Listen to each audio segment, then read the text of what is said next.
My name is Lillian Thomas. I'm 28 years old, and for the longest time, I thought peace meant love. When things were quiet, no shouting, no drama, no jealousy, I believed that meant we were strong, stable, unshakable. But I've learned something since then. Peace only lasts when both people actually want it. Wesley and I had been together a little over 2 years when the cracks began to show. I was a data analyst, the kind of woman who color codes her life and feels guilty if she sleeps past 7. Wesley was the opposite. He worked in PR, thrived in chaos, and lived for the spotlight. If a camera came out, he'd be in front of it. If a group chat went silent, he'd revive it with a meme or a joke. He used to tell me, "You're my anchor, L. You keep me grounded." Back then, that word made me proud. Anchor sounded strong, dependable. Later, I realized it can also mean the thing that keeps you from moving forward. The first red flags didn't feel like red flags. They felt like jokes. Like the time at his coworker's birthday dinner when he leaned over to feed cake to Jade, a woman from his office who laughed just a bit too loudly at his jokes. Everyone giggled, even I did, pretending not to notice the way his hand lingered on hers. Later in the car, I said quietly, "That thing with Jade, it made me uncomfortable." He looked at me genuinely amused. "Oh, come on, Elle. You're overthinking. She's like that with everyone." Then he kissed my forehead like he was soothing a child, adding, "You've got to loosen up, babe. Not every woman talking to your boyfriend is a threat." It sounded reasonable enough. He was so sure, so dismissive, that I convinced myself I was overreacting. After all, everything else about him was magnetic. He'd dance in the kitchen while I cooked, hum off-key, steal spoonfuls of soup, and say, "Needs more spice like you." He left little sticky notes on my laptop that read, "Don't forget to smile," or "Proud of you, nerd."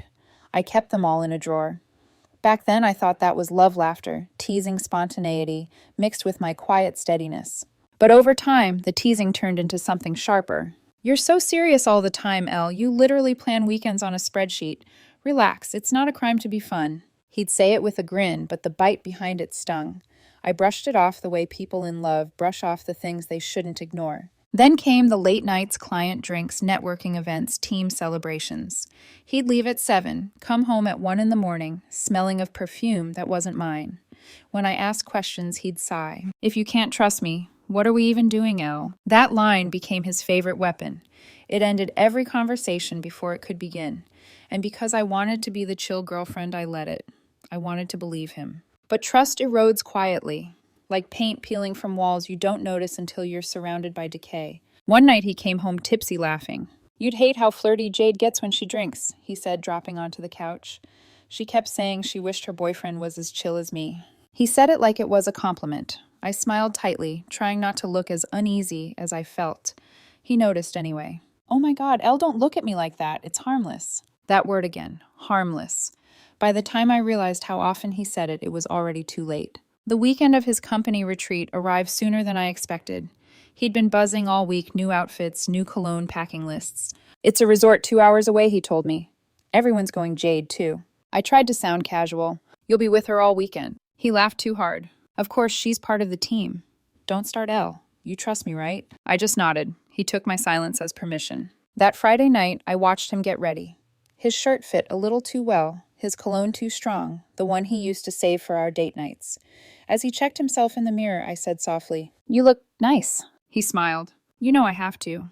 It's PR appearances matter." I forced a smile, swallowed the unease that rose in my throat, and whispered, "Have fun. Text me when you get there." He didn't. Hours later, I lay in bed, staring at the ceiling phone in hand, waiting for a message that never came. Something inside me tightened, quiet and heavy. I told myself, he's busy. He's fine. You're just overthinking again. But deep down, I knew better. Sometimes silence isn't peace. It's the sound of a storm forming just beyond what you can see. By the next morning, the unease had settled in my chest like a stone I couldn't swallow. I checked my phone, still nothing. No text, no missed call, not even a quick made it safe. It wasn't like him to stay quiet this long. Or maybe it was exactly like him now. I tried to distract myself, coffee laundry, scrolling through social media, until my thumb froze mid-scroll. There it was. A photo from Jade's Instagram story later reposted on the company page. A group shot, everyone smiling, drinks raised. Wesley right in the middle, his arm draped around Jade's waist. They looked comfortable. Too comfortable. The caption read, "Team goals." The power duo we didn't know we needed. And there, right beneath it, I saw a tiny glowing heart. He'd liked it. I stared at that image until my eyes blurred. Tried to find another explanation. Maybe his arm was just in an awkward position. Maybe Jade had leaned in. Maybe I was being dramatic. But no matter how I twisted it, one thing stayed the same. He didn't look uncomfortable. He looked proud. I spent that weekend trying not to fall apart. Every hour felt heavier than the last. I didn't eat much. I didn't sleep. And when Sunday evening came, he finally texted casual, careless. Wesley just got back. Missed you. That was it. No apology for disappearing, no explanation, no mention of the photo everyone had already seen. When he came home, he smelled like hotel shampoo and beer. He wrapped his arms around me like nothing was wrong. Hey, Elle, you okay? I'm fine, I lied. He talked about the trip, the networking, the crazy stories, the insane karaoke night. He laughed as he told me how wild everyone got, how Jade tried to make him dance. Then casually, you'd have hated it. She kept trying to drag me onto the dance floor. I swallowed hard. Did you? He froze for just a second. Did I wet dance with her? He laughed, that same hollow laugh I'd learned to fear. Lillian, oh my God, it was just dancing. Stop acting like I cheated. There it was, the dismissal. The twist that made me the unreasonable one. I bit my tongue, nodded, and smiled like everything was fine. Inside, I was shaking. Later that night, while he snored softly beside me, I sat on the couch, staring at the faint glow of his phone charging on the table. It wasn't curiosity that made me look, it was instinct. Like my heart already knew what my eyes were about to see. When the screen lit up, it wasn't a notification from work. It was from Jade. Jade. Still thinking about that kiss. Don't act like you didn't like it too. My whole body went still. The kind of stillness that doesn't feel like calm, it feels like shock. I didn't gasp, I didn't cry, I just stared. That single message said everything the past 6 months had been trying to tell me. Every you're overreacting. Every you need to trust me, every. It's harmless. It was never harmless. It was calculated carelessness, a slow erosion of my boundaries disguised as charm. I took a photo of the message, my hands trembling slightly, and placed his phone back exactly where it was. Then I just sat there in the dim blue light, realizing how heartbreak doesn't always explode. Sometimes it seeps in quietly like water under a locked door. When he woke up a few hours later, he stretched, smiled, and said, "You're quiet this morning." "Just tired," I murmured. He leaned in and kissed my cheek. "See, we don't have to fight about everything." And for the first time, I didn't respond. Not because I wanted to keep the peace, but because I finally understood there was no peace left to keep. That day, something inside me shifted. It wasn't anger yet. It was clarity.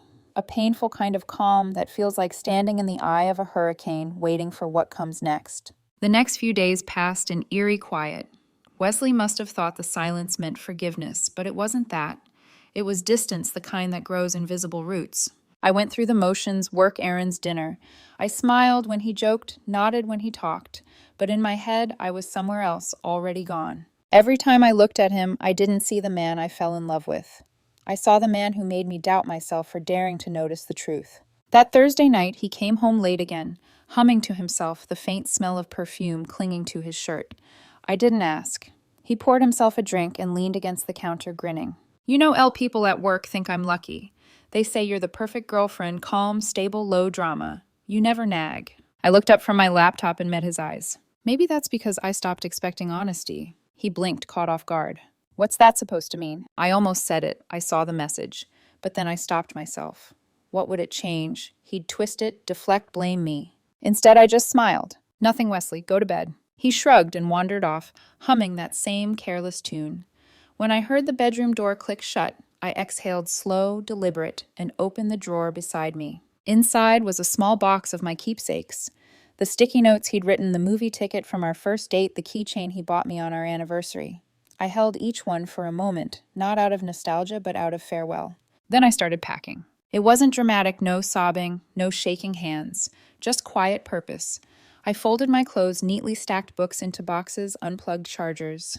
Each drawer I emptied felt like reclaiming a piece of myself I'd loaned out for too long. At one point, I paused by the window.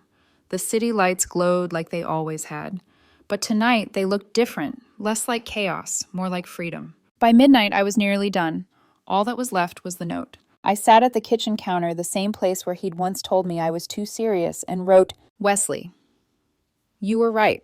I don't need your permission for anything. I also don't need to stay where I'm constantly made to feel small. I saw the message. I don't want explanations or apologies. Just know that the next time you look for me in this apartment, you won't find me. Take care of yourself. Lillian. I placed the note under his favorite coffee mug, the one that said, "World's Best Communicator." The irony almost made me laugh. Before leaving, I took one last look around. The plants I'd watered, the photos I'd hung, the life I'd built around someone who never deserved it. When I locked the door behind me, it didn't echo. It was silent, like the final breath before a new beginning. I drove with the windows down, letting the cold air sting my cheeks. It didn't hurt the way I thought it would. It felt clean. The next morning, my phone started buzzing before sunrise. Unknown number, then Wesley, then his mother. I turned it face down, let it ring. Hours later, a message appeared. Wesley. What the hell, Elle, where are you? The apartment's empty. You can't just vanish like this over one stupid mistake. Then another. Wesley, this is childish. Talk to me. I didn't. For once, my silence wasn't weakness. It was power. Because leaving quietly doesn't mean you don't care. It means you finally learned who does and who never did. The first week after I left felt strange. Too quiet. Too still. No buzzing phone, no half-hearted apologies, no jokes to smooth over discomfort. Just me coffee morning light and an unfamiliar calm that felt both foreign and sacred. I'd moved into a small sublet my coworker was leaving for 6 months. It wasn't fancy a studio with creaky floors and a view of the neighbors' laundry lines, but it was mine.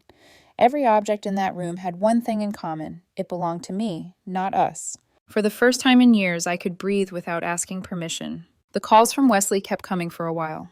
Blocked numbers, then messages. At first, they were angry. You're overreacting. This is ridiculous, Elle. You can't just ghost me like that. Then came the guilt tripping. I made one mistake. Everyone makes mistakes. You always said you wanted peace. Is this your version of it? And finally, the desperation. Please talk to me. I can't sleep. I'm sorry. I was drunk. I didn't mean anything by it. I didn't reply. I deleted the first few, then stopped bothering. Silence was doing more than my words ever had. A few weeks later, I heard from Sophie, one of his coworkers. We'd met a few times at company events. She'd always been polite but distant. Her message read, "Hey, Elle, just wanted to say you probably dodged a bullet. Don't ask me how I know. Just, wow." I didn't respond, but my stomach twisted. I didn't have to ask what wow meant. A few days later, the pieces started falling into place. Apparently, Wesley and Jade didn't last long. Word spread through the office that he'd tried to make it official, calling her his girlfriend, bringing her coffee, acting like they were the next power couple. But Jade wasn't interested in commitment. Someone overheard her laughing with friends saying, "He's sweet, but I was just having fun. He's not really my type." The same week, another woman from their department started posting pictures her and Wesley, new angles, new captions. People noticed. Screenshots circulated. Jade unfollowed him. And soon the office gossip turned from admiration to pity. Sophie told me later that Wesley looked wrecked. Apparently the same charisma that once made him the center of every room had turned into something pathetic. Desperate attempts to joke through humiliation. And me, I felt nothing. No satisfaction, no gloating, not even relief, just distance. Because karma doesn't always arrive with thunder. Sometimes it just whispers, "Now you understand." I poured my energy into rebuilding. Yoga on weekends, cooking classes, a photography group where no one knew my history, just my first name and my laugh. Every time I opened my camera lens, I remembered how it felt to see beauty again, without waiting for someone to notice it with me. Then one night, a new message popped up. Wesley. "Hey, I know I'm probably the last person you want to hear from, but I just wanted to say I get it now." I almost ignored it, but another came right after. Wesley. You were patient with me. I thought you were controlling, but you were just trying to protect me from people like her. A pause, then another text. Wesley. Can we talk just once, no excuses? I just want to apologize in person. I stared at the screen for a long time. His words didn't sting anymore. They didn't even register as real. They were echoes of the same performance, just spoken softer this time. So I set my phone down, turned off the light, and whispered into the dark. You don't get to apologize just because your consequences finally showed up. I rolled over and fell asleep before he could send another. The next morning, I woke to sunlight streaming through my curtains. The air smelled like rain and freedom. And for the first time in a very long time, I smiled, not because someone loved me, but because I finally did. It had been almost 2 months since I'd left him when we finally crossed paths again. Not intentionally, the universe just has a cruel sense of timing. It was Clara's engagement party, a mutual friend from college. I almost didn't go, but something in me wanted to prove that I could show up, smile exist in a room where he might still be a shadow, and not flinch. The venue was warm and glowing fairy lights, laughter, clinking glasses. Everyone looked effortless. And for once, so did I. A soft navy dress hair, loose a small silver pendant I'd bought for myself. Not a gift, not a reminder, just mine. I was talking to a few friends near the bar when I heard it his voice, low, familiar, cautious. Lillian, I turned. He looked smaller. Not physically, but spiritually. Gone was the confident grin, the self-assured swagger. His hair was a little longer, his shirt slightly wrinkled, and his eyes, the same eyes that used to sparkle with mischief, looked dull, tired. Wow, he said softly. You look good. I smiled politely. Thanks, I mean it, he added quickly. You look healthy, happier. I am. He hesitated, then motioned toward the terrace. Can we talk just for a minute? I followed him outside, more out of curiosity than closure. The night air was crisp, the faint hum of the city in the distance. He stuffed his hands into his pockets like a teenager caught in a lie. I just wanted to say I'm sorry, he began.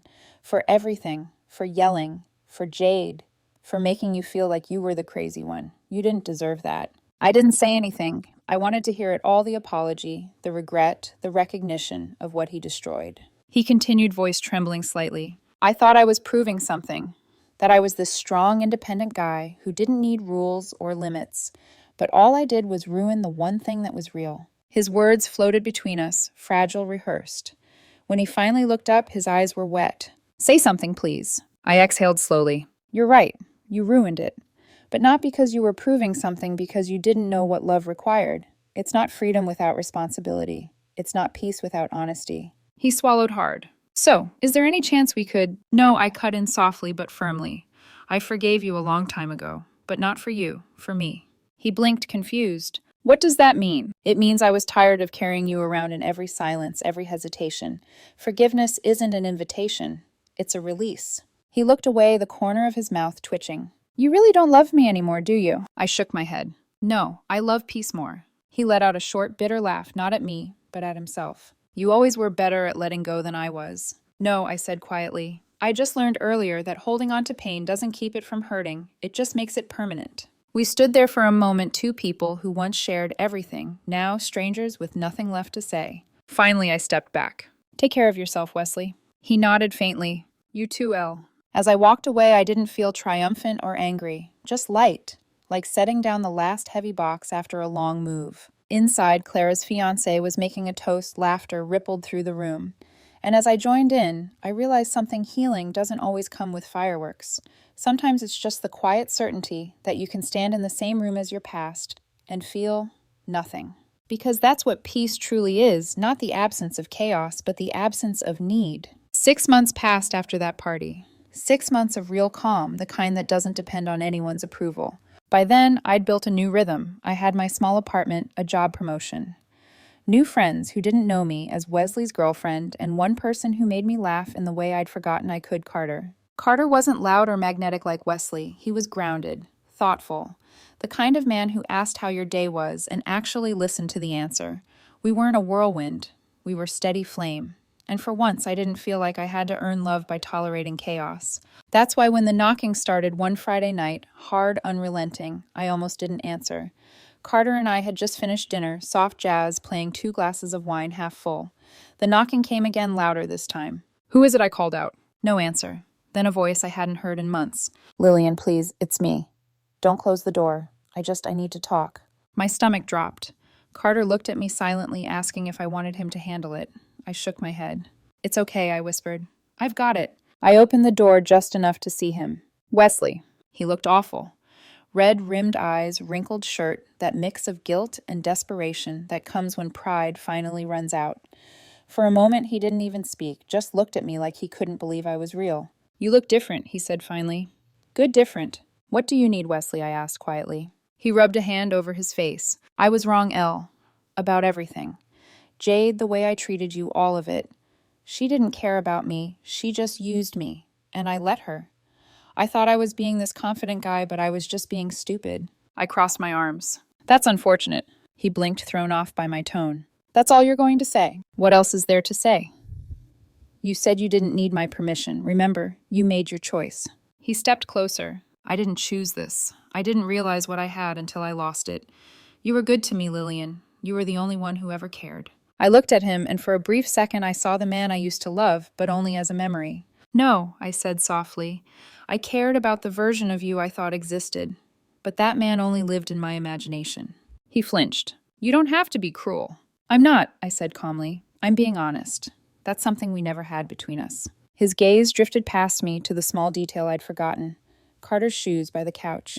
His expression changed. You're seeing someone. Yes, already. It's been 6 months, Wesley. Still, he said bitterly. You move on fast. I shook my head. No, I just stopped waiting for someone who'd already left. That landed like a stone. He stood there, jaw tightening, eyes glassy. I made a mistake, a huge one. But people make mistakes, Elle. We can fix this. I can fix this. No, I said, you can't, because we don't exist anymore. His voice cracked. You really don't feel anything for me. I do, I said, relief. He laughed, the sound brittle and hollow. Guess that says it all. It does. I opened the door wider, not as an invitation, but as an ending. Good night, Wesley. He hesitated, eyes darting to the shoes again. I hope he treats you better than I did. He already does, I said quietly, by not being you. For a moment, he looked like he wanted to say more, but the words never came. He just nodded, stepped back, and walked down the hall. When I closed the door, I didn't lean against it or cry or shake. I just exhaled, like a story finally told to its last page. Carter walked over and wrapped an arm around me. You okay? Yeah, I said. I think that was the last chapter. He smiled, pressing his forehead to mine. Then let's start a better one. And in that moment, I knew closure isn't something they give you. It's something you build for yourself, brick by brick, until the past can knock all it wants, and you simply don't open the door. It's strange how life keeps moving, even when you think you've already reached the ending. After that night, I never heard from Wesley again. No calls, no texts, no late-night apologies that came too late. It was as if he'd finally understood silence was the only response I'd ever give him again. Months passed, and my world grew fuller. Carter and I settled into a rhythm that felt natural. Not the dizzying kind of love that burns fast and leaves ashes, but the kind that feels like sunlight after rain. Warm, honest, steady. We took weekend trips, cooked dinners together, had slow mornings where coffee and laughter blended into one quiet joy. Sometimes I'd catch myself thinking, so this is what peace actually feels like. Not the silence I once mistook for love, not the pretending, just calm that doesn't need defending. Then one afternoon, while waiting in line at my favorite cafe, I saw him again. Wesley. He was sitting by the window alone, a half-finished cup of coffee beside him, scrolling through his phone with that absent look people wear when the world's moved on without them. He looked older somehow, not in age but in spirit. His confidence was gone, replaced by a quiet kind of defeat. I considered turning around, pretending I hadn't seen him. But then he looked up. Our eyes met. For a second, neither of us moved. Then he managed a small, hesitant smile. Lillian. I nodded polite. Wesley. He cleared his throat, his voice rough. You look happy. I am. He nodded, a faint, genuine sadness in his expression. Good, I'm glad. Take care, Wesley. And that was it. No dramatic confessions, no tearful apologies, no rekindling, just two people standing on opposite sides of a closed chapter. As I turned to leave, I caught my reflection in the cafe window, the same woman who once begged the universe for peace, now walking away from it, carrying her own. Outside, the air was cool, the city alive with noise and motion. I slipped my phone into my pocket, took a deep breath, and smiled to myself. Because closure isn't always loud. Sometimes it's the soft click of a cafe door closing behind you. Sometimes it's walking past the person who once broke you and feeling nothing. That's when I realized he never took my peace. He only taught me how to build it. So when people ask me what happened between us, I just tell them the truth. He taught me how powerful silence can be. Not the silence of avoidance, but the silence of understanding. The kind that hums with freedom. The kind that means I'm finally home within myself.